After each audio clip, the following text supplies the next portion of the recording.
We have to address the fact there is GDP, there is growth, but where is the numbers of jobs? Why there is so much of unemployment? I don't know, have you ever noticed or not that a person, I respect each and every occupations, but have you ever wondered that, have you ever think that a person who have a degree, a graduate, on his shoulder there is a bag called Swiggy, Zomato, Flipkart, Amazon, anything else? There should be a law, right to recall. Now what is right to recall? You promised me that you will going to give me a job for next 5 years. You will going to create 20 lakhs job opportunity for next 5 years. You failed to do so. I have a right to recall. Hello everyone and welcome to NMN Pods. My name is Ananya Sen and I will be your host for today. In today's episode, we are going to delve into politics, ideology and activism with Sayan Banerjee, who is not only a lawyer but also a CPIM youth leader.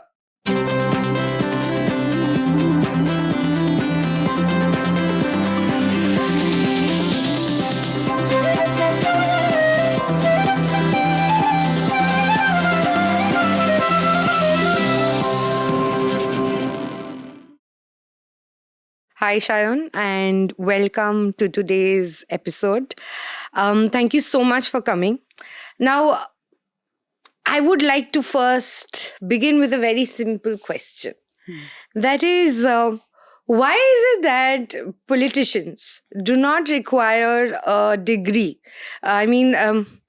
You do not require a degree to be a politician today in our country, whereas every other job requires a particular degree, requires some sort of an education, some sort of a training. Why do politicians don't need it? First come first, Ananya, I don't think politicians, it's a generalized, it will be a generalized word. It will be if I want to say it on correct note, then it will be a people's representative, like MP, MLA, councillors, Panchayat Pradhan. You are right, no educational qualifications is required to be an MP or MLA. That can be argued, the against points are there and the for points are there, but the fact is, yes, the another aspect of it which is required to be an MP and MLA, that is the people's mandate. And I believe that is the main thing. But if you say that a set of qualifications is required, educational qualification I must say, then I can give you some sort of example that probably a farmer's leader, a leader who is coming from farm's family. He is a farmer. He has a right, is a fundamental right to cast his vote and to stand in elections. So you cannot curtail his or her right on the basis of the educational qualifications and all. All the sort of problems regarding agriculture and others. A professor who is engaged is very much educated and very much informative about the agricultural sector. But on the other hand, a person who is a farmer, he had a better experience. What are the problems in the farm sector and how it can be addressed? So he can be addressed the same in the parliament also. That you cannot curtail. But yes, I am agree with you that a sort of qualification, at least after 75 years of the independence, yes, that is required. And more often question us that our MPs, the member of parliament, who are the lawmakers, they don't have any idea of constitution. Correct. Exactly. So that is very unfortunate. But yes, I still believe, or rather we still believe, that our democracy is not that kind of ripped yet. Though it is almost 75 years gone, but still.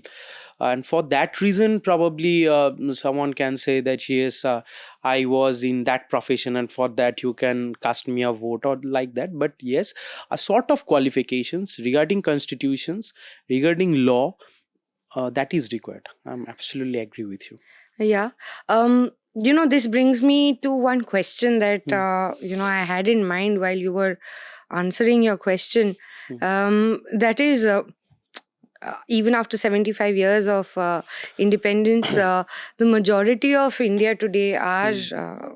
illiterate, are people who cannot, sort of uh, be educated or cannot support education, come from families like that. Now, in a country like this, where we still do not understand the importance of, like you said, of understanding what our constitution is all about, in a country like that where maximum of our voters are people who are not aware of the basic rights that we have, um, in a country like today, don't you like, how important is it for a politician to know, on what basis certain laws and policies can be, applied, can be implemented? Look, for an Aam Aadmi, for a common people, it is not possible to aware of all the laws and all the acts and all the articles of constitution. That is that But is don't you think a little unexpected. bit of education should be Yes, available to us? obviously. And obviously, regarding the constitution, Mhm, what we have came through throughout our syllabus in our mhm. childhood, that's only the preamble was there, Yes. but that was not in our syllabus. Mm. Yes, so that was not in our syllabus. So the constitution, the preamble, the fundamental rights, what are the rights we have, and what are the remedies we have if anyone infringed or curtail our rights. So that must be included in the syllabus. That is Mm. a loophole, I must say. But coming into the facts, yes, it is a fact that. um I can show you the data right now in here, that since the independence, the the working days of the parliament, the working days of state legislature in which the law making process is on, that decreased, and that is decreased on a, I must say, I can recall, since after independence, the working days in Lok Sabha, the working days of Rajya Sabha, the session, there's a fourth session, the budget session, the winter session, etc. The fourth session, the working days was high just Mm. after independence. But right now, the trend is that you can pass the bill through ordinance, not through the debate and etc. Mm. So that is also a problem, because the parliamentary democracy is all about a debate, to Mm. listen others, and to give a space others, to give a space to the others, and you have to listen. And for that, that patience is very much required in parliamentary democracy. But it is unfortunate that we right now we are on track, we are not on track.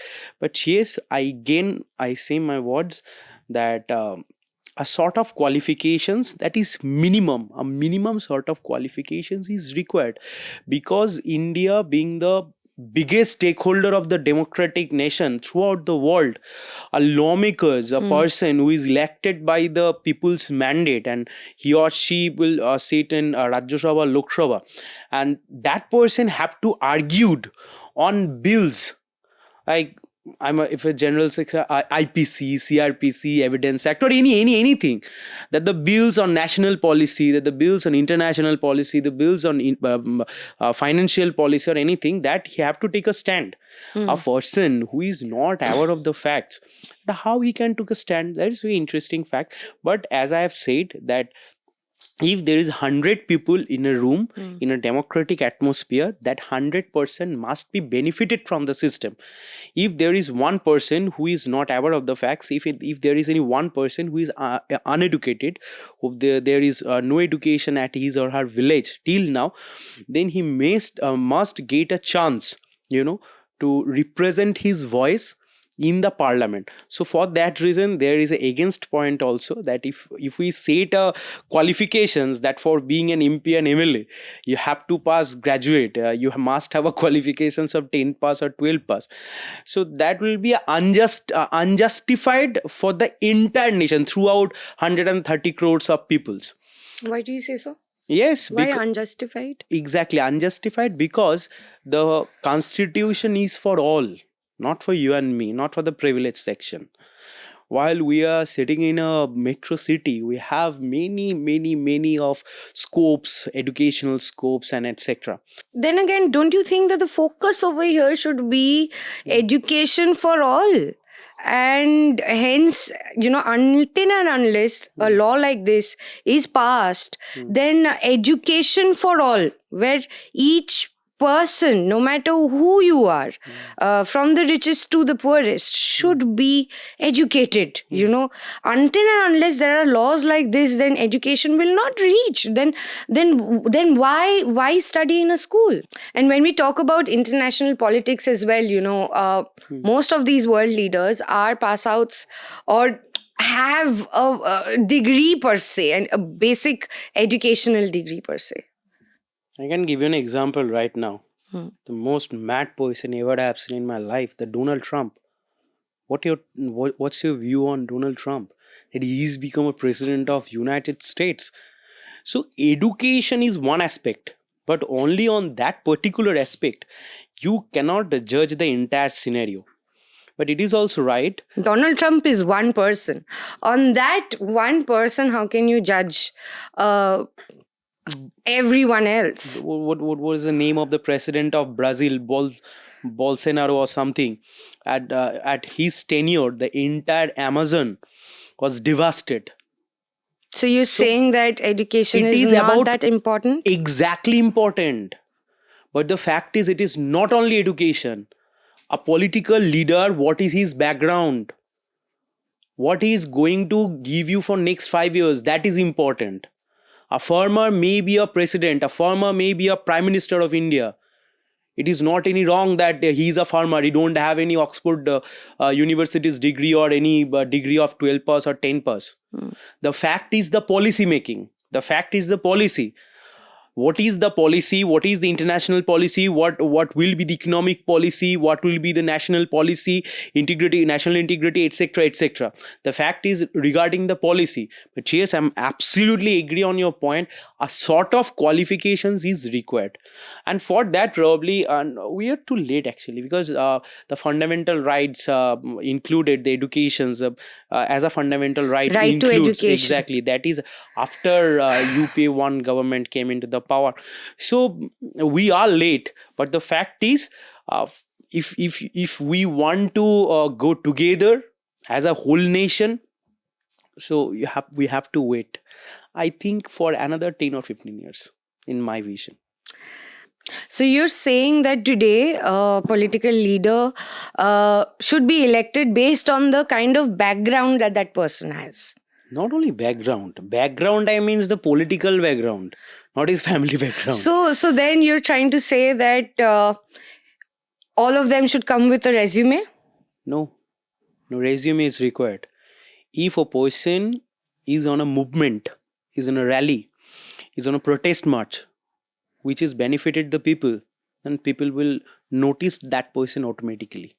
So this kind of resume is required. But yes, it's there actually at the time of election. Every resume is there in available on social media in the hands as a pamphlet. Okay, but what I'm trying to say is that is very clear. People should vote a candidate.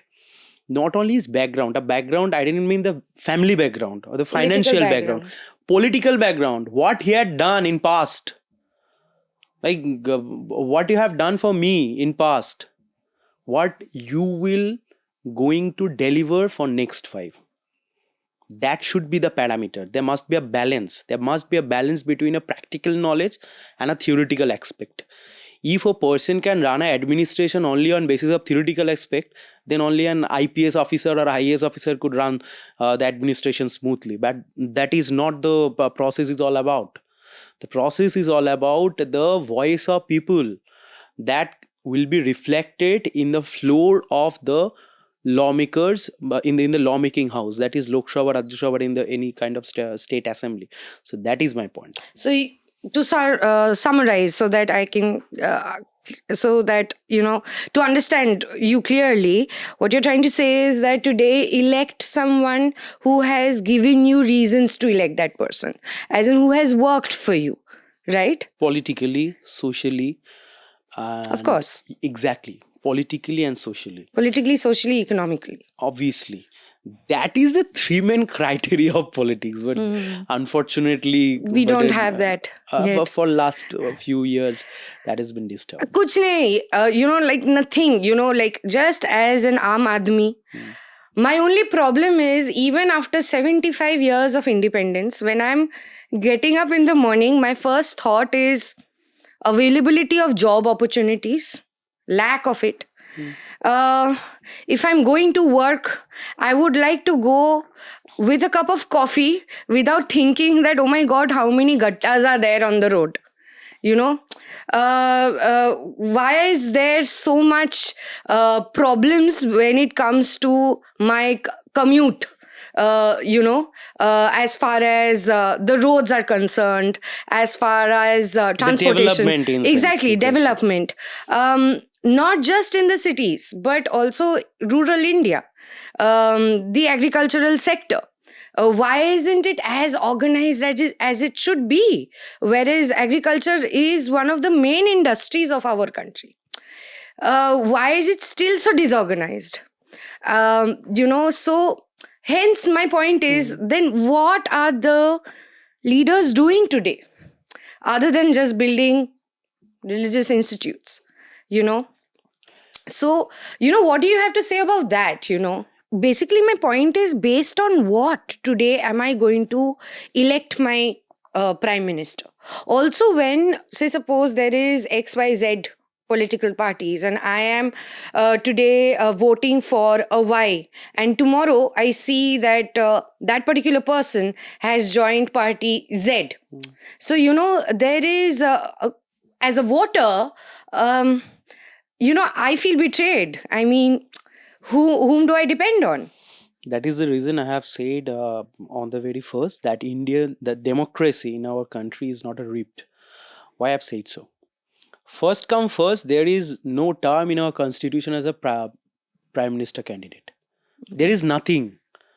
But if you go through Instagram, if you go through social media, if you go through Facebook, I'll vote for this prime minister candidate, I'll go for this prime minister candidate. If you go through the TV media, if you go through the debate, the anchor will ask the question, who is your prime minister candidate? Come on, there is no prime minister candidate. We are in a parliamentary democracy. We don't have the power to elect our prime minister. That is the fact. We elect our legislators, MPs. MP from there elect a leader of the floor. He or she become the prime minister. Or same goes for the chief minister. This much education is not there even in the media house. No. There is a reason. Absolutely agree. There is a reason. This much education is not there amongst people like us. Exactly. People like us, to chhodi do. Why chori do? Because they are the privileged sections, those who are there in media. They're the fourth pillar. In the fourth pillar of democracy, you have every sort of knowledge regarding constitution, regarding the parliamentary democracy, the past, history, future, present, etc. Everything. We are not in a presidential form of government like US. We are our function is very simple. We choose our MP, and among from them 545 Lok Sabha MP or the Rajya Sabha's MP, from there who have the majority, then they form a government. That is the system. So first come first, there is no prime minister candidate. So ये जो last 10-15 साल से चल के आ रहा है कि prime minister candidate कौन है, prime minister chief minister candidate कौन है, there is no chief minister candidate, there is no prime minister candidate. That is my first question. The second thing is that is called defection. Okay. Which is called defection. I voted one person and he secured his seat. Correct. For one political party. Just after 10 days, he joined another political party. That is called defection. And there is a famous politicians for that. There is Ayaram Guaram politics. A person whose name was that he changed the political party in a single day for 4 times. That is called IRM Goyaram politics. And after that, a law enacted in the parliament that is called 10th schedule of the constitution. Anti-Defection law is there. But the problem lies that, let's be very frank, the problem is there, the speaker. The speaker, it's my own. It's not on. There is no. If there is anything, any problem arise regarding my statement, I am liable for that. But let's get it very clear. The anti-defection law, the person who will judge the entire case, he is speaker. The fact is, he also belongs from a particular political party. Okay. Right now, in our country, in our nation, there are horse trading, numerous incidents of horse trading in politics. What steps our speakers is took? taking? Yeah. No steps. Not in not in Rajya Sabha, Not in the Lok Sabha. not in Lok Sabha, not in other state legislatures. So problem is that there is no scope for any high court or any session court or any other court to intervene into the matter, because the speaker have the absolute authority to judge the entire matter, to heard the entire matter, and to resolve the dispute. So there is a loopholes regarding that. What our point is that there should be a law, right to recall. Now, what is right to recall? You promised me that you will going to give me a job for next 5 years. You will going to create 20 lakhs job opportunity for next 5 years. You failed to do so. I have a right to recall. You will not be an MP for next 3 years, after 2 years. But that is why I have said that in our democratic setup, it is not that kind of ripped. So it's basically showmanship. Kind of, I must say. So right before the elections, more than 100 MPs were sacked from the parliament. Yes. What are your views about it? Murder of democracy, I can say. Why I am saying so? Because an MP elect from a constituency, he represent more than 15 or 20 lakhs of 20 lakhs peoples. So 15 or 20 lakhs voice is represented by one. So when you are on a treasury bench, the treasury bench means the government who is in position, the right side of the speaker. The speaker said, the speaker just kicked out more than 100, I think 140 from the parliament, from the Lok Sabha and the Rajya Sabha. What was their what was their offense? They just raised questions. Against regarding some issues which they are supposed to. Exactly.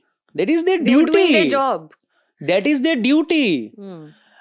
What I have just said you, that it is a duty of a legislator to ask the question to the executives, and executive is only answerable within the legislature. So that is the entire framework of our constitution. So when being an opposition leader, if I ask a question, a sort of question to the treasury bench, then probably it will give you some uncomfortable situation. But for that, you cannot throw me out from just to parliament, to the outside of parliament, because the people who elect you, the same people who elect me, I am here on the mandate of people. We must respect that. So what happened by doing that, it's unprecedented in my if you say me to conclude the entire this part, I can say this unprecedented in Indian democratic history. We have never seen that more than 100 MPs are being sacked on exactly regarding this, as a politician yourself, right, do you think that how do you see the future of politics in India? And do you think that, like you just said, that the mandate of the people was disrespected? Exactly. Yeah. So, so right now, as a politician yourself, and a very young one, I must say, how do you perceive the future of politics in India, of democracy in India? It's unquestioned, I must say. Yeah. it's high time to realize that the entire political scenario, that our parliamentary democracy, constitutional morality, constitutional ethics, the entire constitutional spirit, that has been challenged, that is now unquestioned. So you have to address it. If we fail to do so, I don't know, I can't see any black, I can only see a black screen there in front of democracy. And if it continues, then it will leads to emergency, not written but unwritten. Where your fundamental rights will be curtailed, where our fundamental rights will be curtailed by the state sponsored, the state sponsored machinery will curtail our fundamental rights, right to privacy and etc. and all.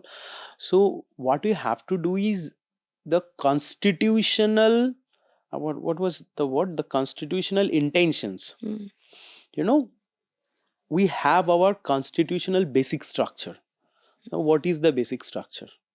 The basic structure is democratic, socialist, republic, secular nation.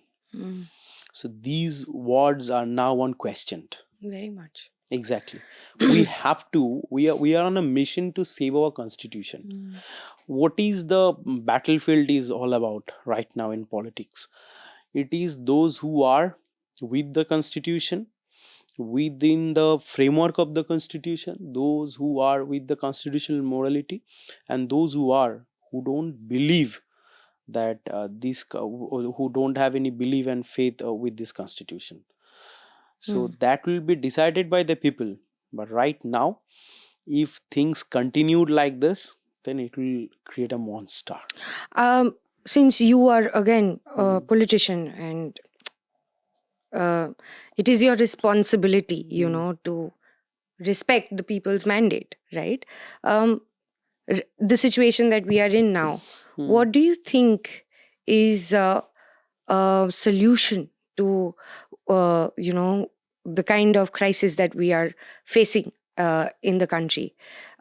And what are you doing individually, as a political leader, young political leader, to safeguard, to bring back democracy? Well, it's not an individual job, it's a teamwork, first come first. And what, according to you, is the solution? What do you think we should be doing today or practicing today? Look, the person or the party who are now on power, if they continues in it, then it will automatically create that monster. So for that, you have to change the geopolitical scenario. For that, we have to take back our stakeholder. For that, we have to increase our MPs and MLAs and that's all. But for now, what is more important is to respect our constitution.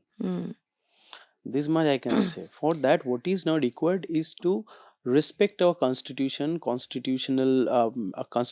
because one person is going to mosque, one person is going to church, one person is going to mandir. Why is it so? Because there is a right which is granted under Article 25 of the Constitution. So there is a holy book. Right to religious freedom. Exactly. You might have read Gita, Bible or Quran. But once in a lifetime, you must go through the Constitution of India. That is the holy book of the nation, which ensure that you must go through your holy book.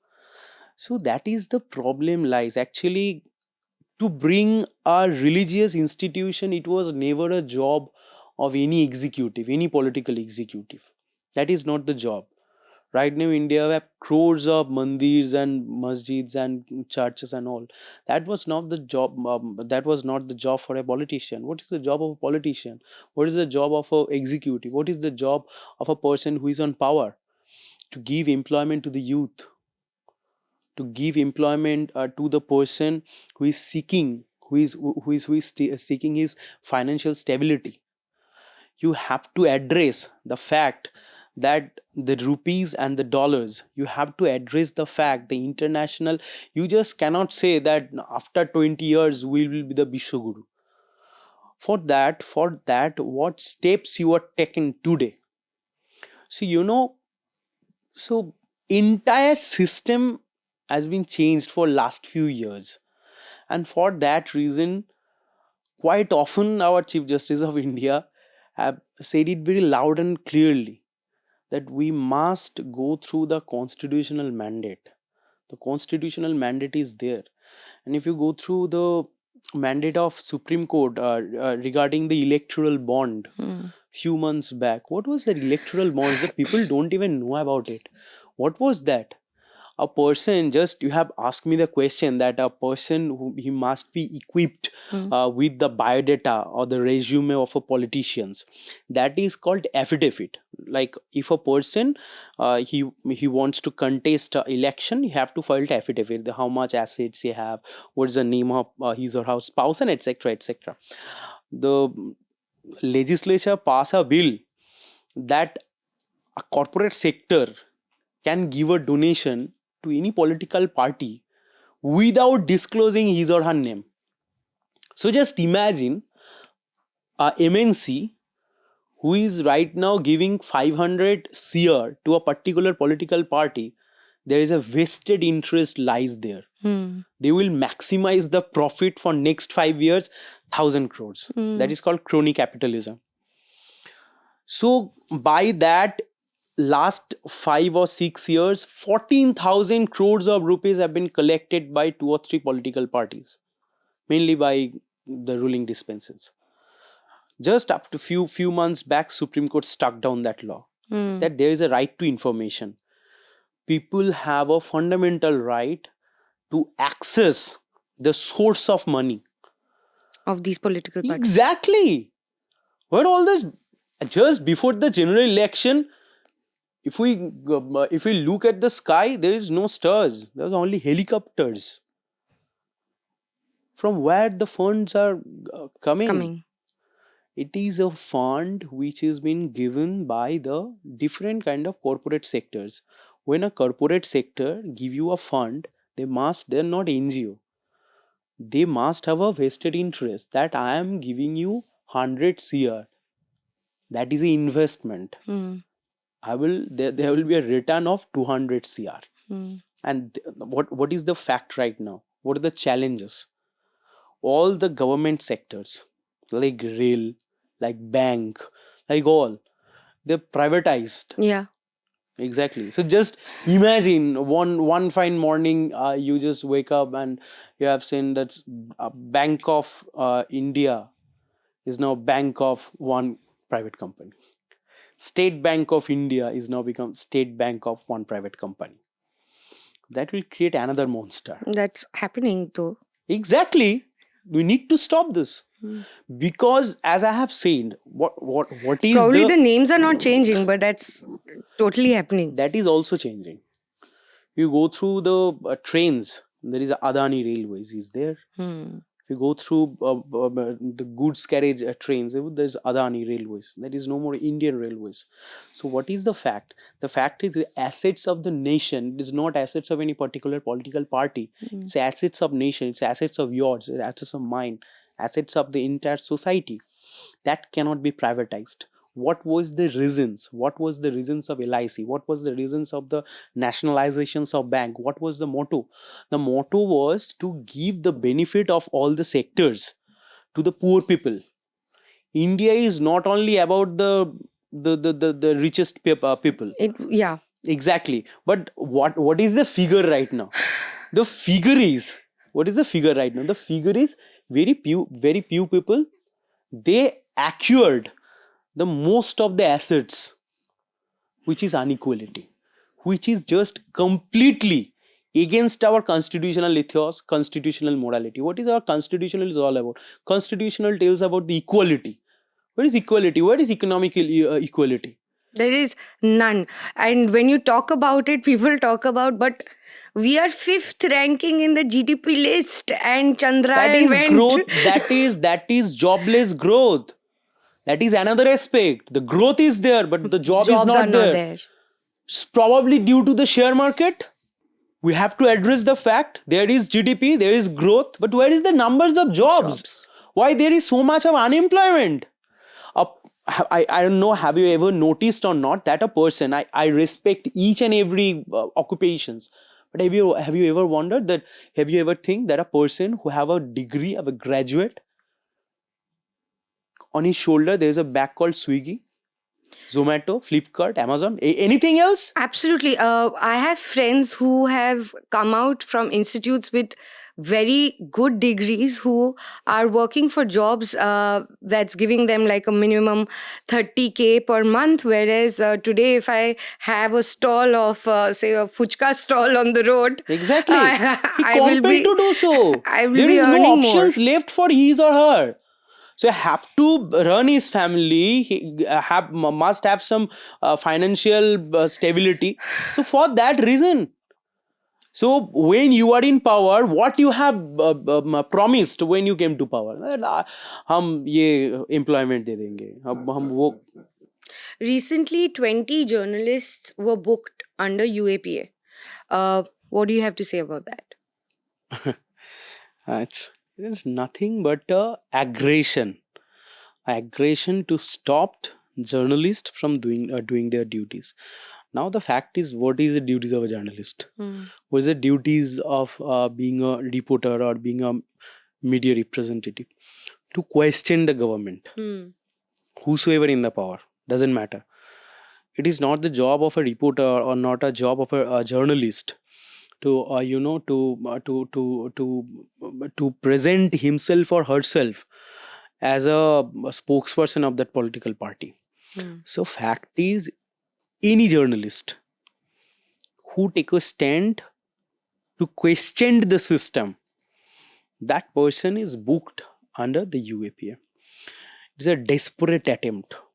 It's a desperate attempt to curtail the rights which is there in Article 19, freedom of press, the freedom of thought and conscience, and etc. So it shows the mentality of the government. It shows the mentality of the treasury bench, as I have earlier said. But being a fourth pillar of democracy, there is a lot of scope. There's a lot of scope to question the system, to bring back the system on the right track. But right now, there are very few journalists out there who are doing his or her duties. But they're doing it independently, not under any. Exactly, as I have said, there are a responsibility, I must say, responsibility that I have to make news as per his or her own wish. So that is the responsibility. So for that, and I must stop here for a moment. That for that reason, probably now independent journalism is there. And there is a huge growth of independent journalism, because the reason is they're not bound to anyone. Whenever there is a capital of any person and he is bound to any political party, so there will be YOLO journalism. There is no debate on that. There is no second thought on that.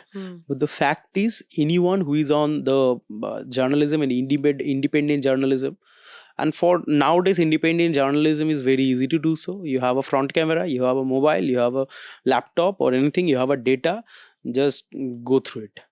So for that reason, if you go through the latest development for the last 3 or 4 years, there's a huge development of independent journalism, as I said. So do you think that journalism today in India is being खतरे में है? Yes, honest journalism, unbiased journalism. Exactly. Do you think is being threatened? But I don't know my media friends is about this or not. But the fact is, what is the problem? The problem is, if a journalist, he's now there to just ask a question as per the person who is on power, then there is no usefulness of it. That is the job of a spokesperson. That is not the job of a journalist. So that is the problem right now. If you ask me in detail, then I can give you the data that a journalist who shows the dark reality of of UP, the Hathras rape incident. He was booked under UAP Act, and he spent almost more than 20 months in custody. After that, he secured his bail from Supreme Court. So that is the problem. And whenever there is an attack on the fourth pillar of democracy, then there is a problem in the entire eco-democratic system. Right. Now we will come to student politics, you were a very big part of student politics. Yes. And how I'm has a product that of student politics. Now, because of that, do you think that, of course, how much has it helped you, sort of construct your political views in a whole, in general? And secondly, do you think that student politics is an important tool in a student's life, while they are studying as well? Yes. My friend's mother used to say to his son, to my friends, that don't go to politics. It's rubbish, garbage. Don't go there. There will be chaotic. There will be problem. There will be police. There will be custody for that probably, and etc. and etc. And there is a picture somehow in our nation that a politician is corrupted. And an officer who is now booked under corruption, he is not corrupted. No parents will ever say don't go for any IAS exam or IPS exam, because I have seen in one TV interview that this person was corrupted, the IPS was corrupted, or IAS was corrupted. You cannot generalize the entire thing. Number one. Number two, when I was in student politics, my view was very clear that if a educated mind, if a students who have a knowledge, who have a practical knowledge, who have a theoretical knowledge regarding the problem, regarding the constitution, regarding the students' welfare, if that particular students will not join politics, then the politics will be run by all the uneducated gangster and monster. I don't have any problem with the uneducated person. I must say that. I have a problem with the gangsters. I have a problem with all the monsters, because an uneducated brain is much more good than a middle class, not middle knowledge brain, I must say. Exactly. There's a WhatsApp university brain, I must say. Exactly. So the fact is, if a student fails to join politics, then it's a loss for the nation, in my view. So whenever a student is there in the campus and he took a part in active politics, then we must accept it. Not the politics as a profession, but we must things in a different way. Like Subhash Chandra Bose, he was not a student politician. He was a politician, and then he took the entire charge of the battle round against the colonial British Empire. So in my view, that is very clear that a student who have a view, who have a vision, and who have a willpower to serve the nation, he must join politics. And there is one famous dialogue: when politics determined your future, then we must determine that politics. Again, so this is something that I've seen, that there's so many students who are a part of student politics because of the absence of proper, job avenue over there. A lot of people are compelled to leave student politics and, appear for normal jobs. So what do you have to say about that? Because you're one of the very few people who I'm seeing who've done student politics and then has become a politician himself. A lot of people are unable to do that, not because they're not interested in politics, but there is no way, or there is no way ahead after student politics. There is one word called sacrifice. Yes. It might sounds funny for many people, because someone is the sacrifice and political parties and political people. Yes, in my opinion. I don't know about others. I don't know about others, because at that time when I was on the street, I was on a dharna, I was on a movement. So I'm doing this from my 24 within my 24 hours time. Mm. So I've sacrificed that.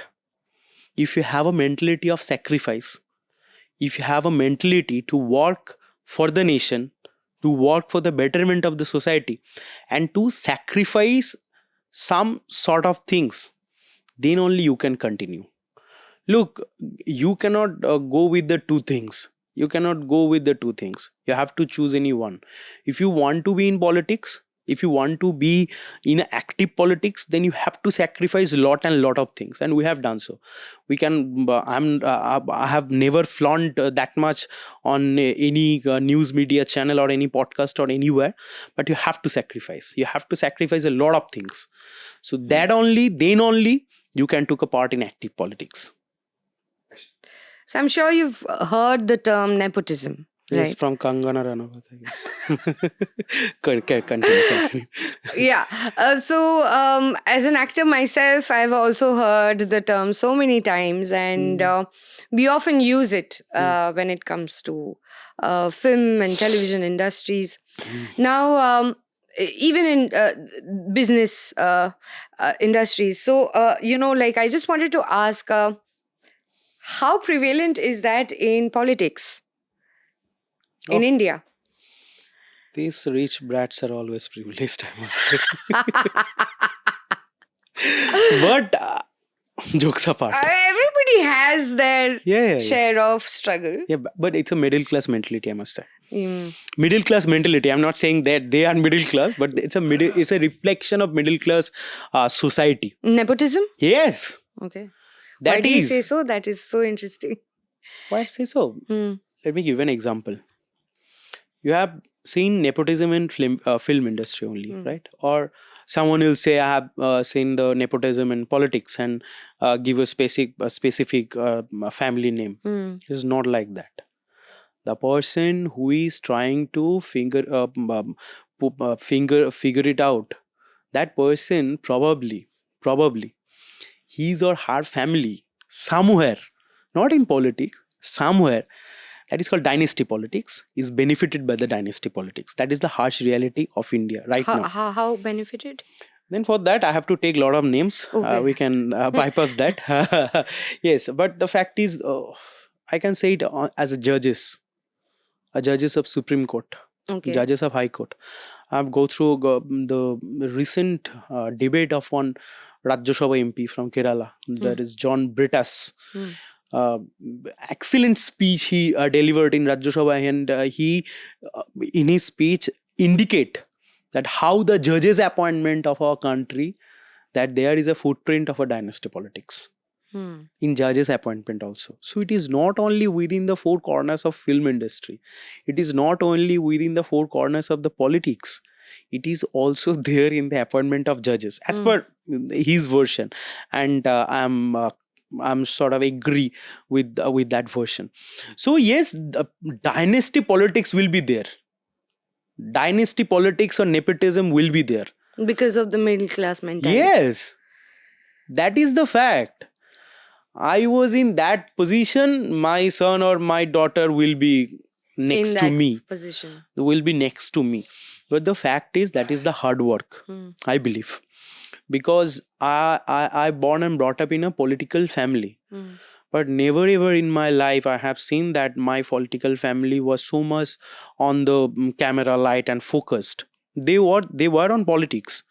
Okay, but it is only on our hard work, my passion for politics. It brings me that in the chair, and I'm privileged that I'm in front of a lovely lady here who is now asking me question for last 1 hours regarding the political scenario of our nations.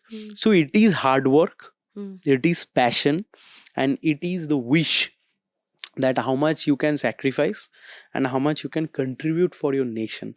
Okay, so nepotism is there, nepotism will be there. All the regional parties, I must say you, many of the regional parties, they have that kind of culture. Yes, but then again, you're saying that Yes. today, if suppose a politician's son or daughter is again trained well enough, in the field of politics, in the field of public relations, in the field of running a country, then he or she can also deserves to I, contest for the chair. I am a son of my father. That cannot be my disadvantage. Correct. But on other hand, it cannot Be my advantage either. advantage, or it's not a merit point. So yes, you are a person. If you want to come to politics, you have to do something for people. Right. You are your son. You are your son of your father or daughter of your father. There's not any Any qualification. Exactly, it is not any kind of any sort of qualifications. It can give you a stage. And if you ask me my honest opinion regarding this, nepotism can give you a startup. That much the nepotism or a dynasty politics can give you a stage. But after that, it's on your own hand. If you have something, if you have the quality, if you have something within yourself, the educations, the practical experience and etc., then you can continue it. You can take it to next level. And if you don't have anything, then I'm sorry to say, nothing will be there. Nothing will be there. We can take lessons from the Bollywood industries also. I can give you 100 of names. Yes. If you ask me, I can give you 100 of names. Yes. And this even a lot of stars themselves have agreed to themselves, where they themselves say that, probably I have gotten an opportunity because of my father, but people did not accept me as a star, or I wasn't good enough. Thank you so much, Sayan, for this very candid, very informative conversation.